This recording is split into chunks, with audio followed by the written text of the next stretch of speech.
Hello readers, मैं विनय गौर आपका अपने चैनल में हार्दिक स्वागत करता हूं। इस वीडियो में हम the making of a scientist class 10th supplementary readers chapter है, इसका ब्रीफ नोट्स और क्वेश्चन आंसर्स को देखेंगे। अगर आप मेरे चैनल पर पहली बार आए हैं तो इसे सब्सक्राइब कर लें और वीडियो को अंत तक देखें और अपने रिव्यूज़ कमेंट्स में ज़रूर दें।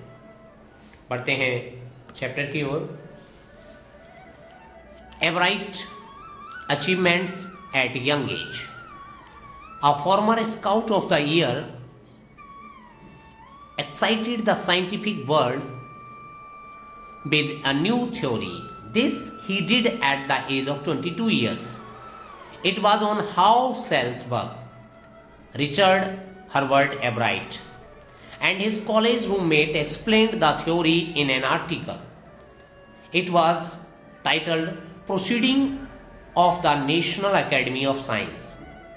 It was his first achievement. He started with butterflies. युवावस्था में एवराइट की उपलब्धियां। पूर्वकालिक वर्ष के एक स्काउट ने नए मत द्वारा वैज्ञानिक संसार को उत्साहित कर दिया। यह उसने 22 वर्ष की आयु में किया और उसका विषय था कि कोशिकाएं किस प्रकार कार्य करती हैं। रिचर्ड एब्राइट और उसके कॉलेज के सहपाठी ने इसकी एक लेख द्वारा व्याख्या की। इसका शीर्षक था नेशनल एकेडमी ऑफ साइंस की प्रोसीडिंग्स। यह उसकी प्रथम उपलब्धि थी और यह तितलियों से प्रारंभ हुई। एब्राइट was a child of his only child of his parents. They lived in north of Reading, Pennsylvania. Everett wrote that there was nothing to do. He could not play football or baseball, but he could collect things. बच्चे के रूप में एवराइट अपने माता पिता की इकलौती संतान था। वह इकलौता था अपने माता पिता का। वे पेंसिल्वानिया रेडिंग के उत्तर में रहते थे। एवराइट ने लिखा कि करने के लिए उसके पास कुछ नहीं था। वह फुटबॉल या बेसबॉल नहीं खेल सकता था, परंतु वह वस्तुओं का संग्रह कर सकता था। As a collector of things, Ebright started collecting butterflies in kindergarten. He also collected rocks, fossils and coins. He also became a stargazer and an eager astronomer. His mother encouraged him. She took him on trips. She also brought him telescope, microscope, cameras and other equipments. चीजों के संग्रहकर्ता, collector के रूप में एवराइट ने kindergarten में ही तितलियों को इकट्ठा करना आरंभ कर दिया। उसने चट्टानें, फॉसिल्स और सिक्कों को इकट्ठा किया। वह स्वप्नदर्शी, सितारों को देखने वाला और उत्सुक खगोल शास्त्री भी बन गया। उसकी माँ उसे प्रोत्साहित करती, वह उसे टूर्स पर लेकर जाती और उसके लिए टेलीस्कोप, माइक्रोस्कोप और कैमरे और दूसरे सामान लेकर आती। Ebright and his mother. Ebright sold his article at 15 to a scientific journal. It was like a home run score in the game of baseball. Everett's mother said that she was his friend until he started school. She would bring home friends for him. He was her whole life after her husband's death. Richard was in 3rd grade then. एवराइट और उसकी माँ। एवराइट ने 15 वर्ष की आयु में एक वैज्ञानिक पत्रिका के लिए अपने लेख को सेल किया और यह बिल्कुल उस तरह से था जिस तरह से बेसबॉल के गेम में होम रन लेना। एवराइट की मां ने कहा कि वह उसके स्कूल जाने से पहले तक उसकी मित्र थी। उसके लिए वह घर पर अपने दोस्त लाती थी। उसके पति की मृत्यु के पश्चात ही उसका सारा जीवन रिचर्ड था और रिचर्ड उस समय केवल 3rd स्टैंडर्ड में था। Ebright's collection. Ebright mother would find work for Richie if he had nothing to do. It was for learning. He wanted to learn. He learned top grades in school. When he was in second grade, he had collected 25 species of butterflies. These were found around his hometown. एवराइट का संग्रह। एवराइट की मां Richie के लिए उस कार्य ढूंढती। यदि उसके पास करने के लिए कुछ नहीं होता और वह हमेशा सीखने के लिए तैयार रहता था, वह सीखना चाहता था। उसने अपने स्कूल में हायर ग्रेड प्राप्त किए और जब वह दूसरी क्लास में ही था तब तक उसने तितलियों की 25 स्पेसीज को कलेक्ट कर लिया जो कि उसके घर के आसपास पाई जाती थी। Ebright gets a book. Then Everight's mother gave him a children's book. It was The Travels of Monarch X. It told how monarch butterflies migrate to Central America. This opened to the world of science to Everett. एवराइट ने एक पुस्तक प्राप्त की। एवराइट की mother ने उसे बच्चों की एक पुस्तक दी। यह थी the travels of monarch x. इसमें बताया गया था कि मोनार्क तितलियां सेंट्रल अमेरिका में किस तरह चली जाती हैं और इस बुक ने एवराइट के लिए साइंस का एक नया दरवाजा खोल दिया। Tagging of butterflies. At the end of the book readers were invited to help study butterfly migration. तितलियों को लेबल लगाना। किताब के अंत में राइटर ने तितलियों के माइग्रेशन की पढ़ाई में सहायता करने के लिए कहा गया था। They were asked to tag butterflies for research. Readers को खोज के लिए तितलियों को लेबल लगाना ऐसा कहा गया था। It was being done by doctor Frederick A Urquhart of Toronto university Canada. यह टोरंटो यूनिवर्सिटी कनाडा के professor doctor Frederick A Urquhart द्वारा किया जा रहा था। Ebright started tagging monarch butterflies. Anyone would found a tag butterfly was asked to send the tag to Dr. Arcahart.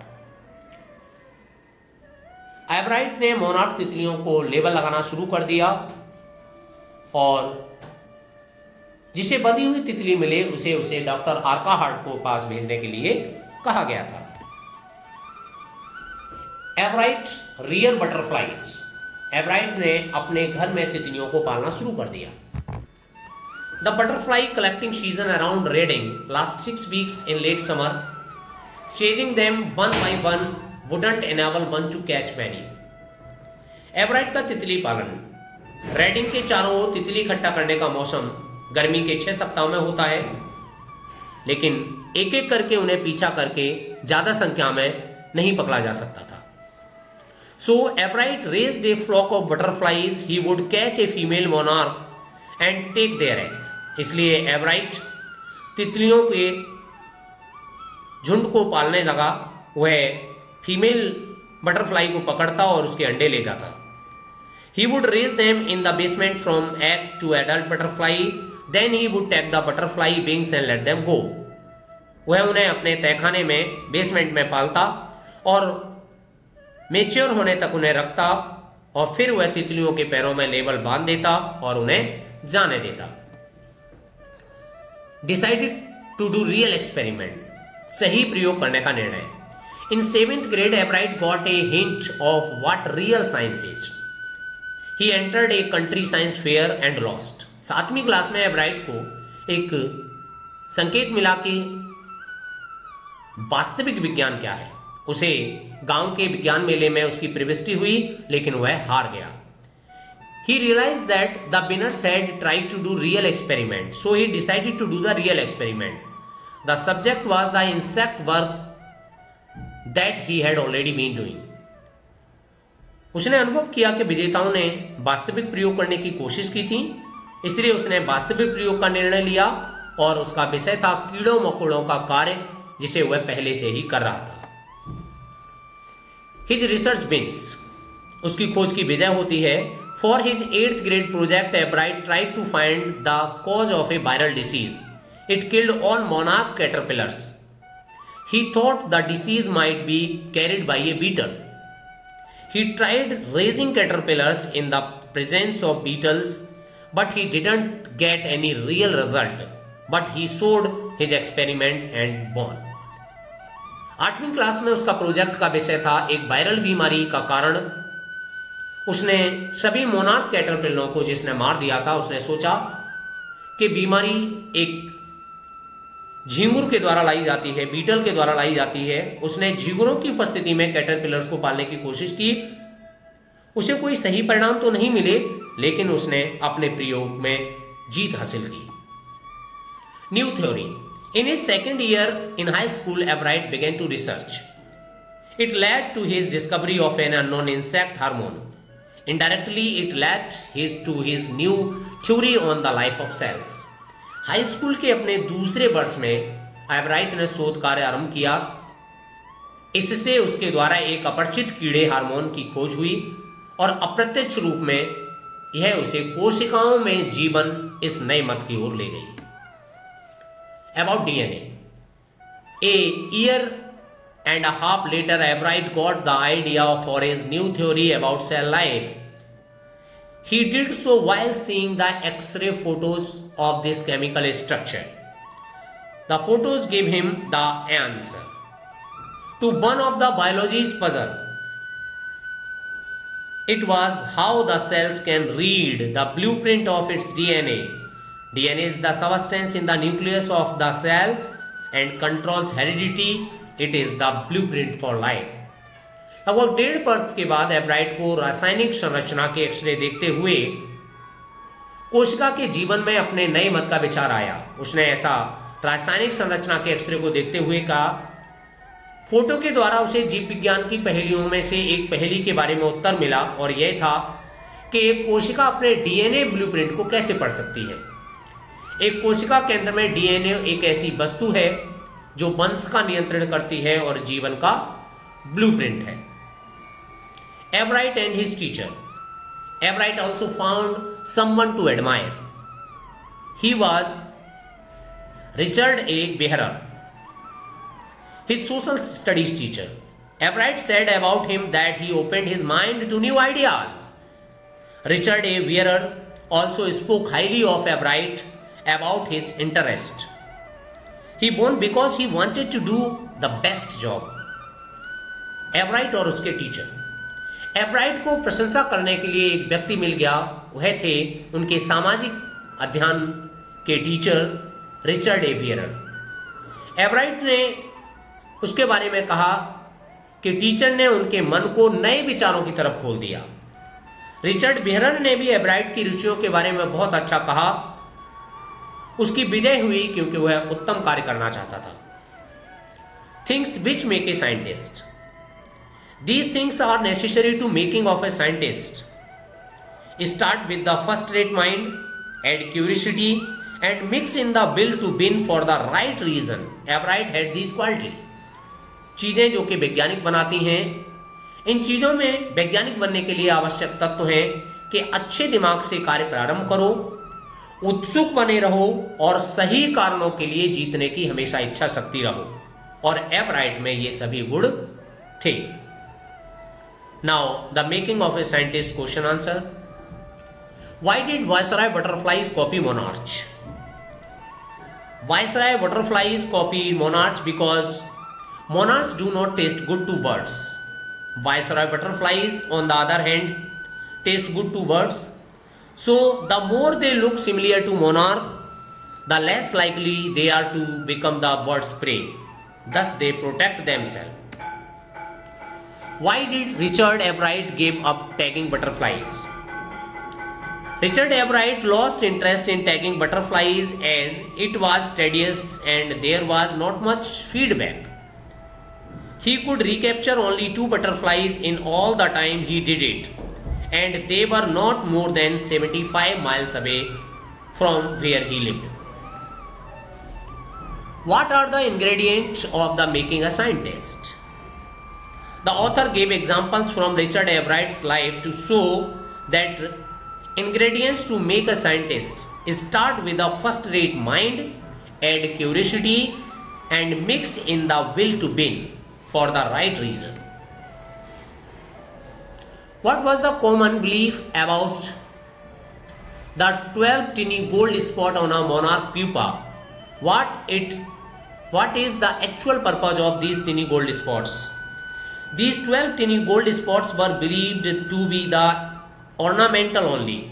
The actual purpose of these tiny gold spots is to produce a hormone necessary for the butterfly's full development. What other interest besides science did Richie Albright pursue? Richard Albright was a champion debater, a public speaker. He was a good canoeist and all-around outdoor person. He was also an expert photographer, particularly of natural and scientific exhibits. How did Richard Albright's mother help him to become a scientist? Albright's mother was his only companion. She used to encourage the child to learn whatever he wanted to learn. She took him on trips, brought him telescope, microscope, cameras, mountaineering materials and other such equipments. What lesson does Albright learn when he does not win anything at a scientific fair? Albright realized that mere display of his collection does not mean science. To win at a scientific fair, he will have to do real experiments and prove his worth. Albright realized that their word display of her collection does not mean to science. To win at the science fair, he will have to do the real experiment and prove his worth. What are the qualities to become a good scientist? The author mentions 3 qualities that go into the making of a scientist: a first-rate mind, curiosity, and will to win for the right reason. Richard Albright was a very intelligent student. He was also a champion debater, a public speaker, a good canoeist, and an expert photographer. He always tried to put that extra effort in his work. He was competitive, but for his right reason. From the very beginning, he had a driving curiosity along with a bright mind, and it was the curiosity that ultimately led him to the theory about life cells. So, Benagor thanks you for watching this video. Please give your suggestions in the comment box. Thank you for watching. Please keep learning with me. Thank you.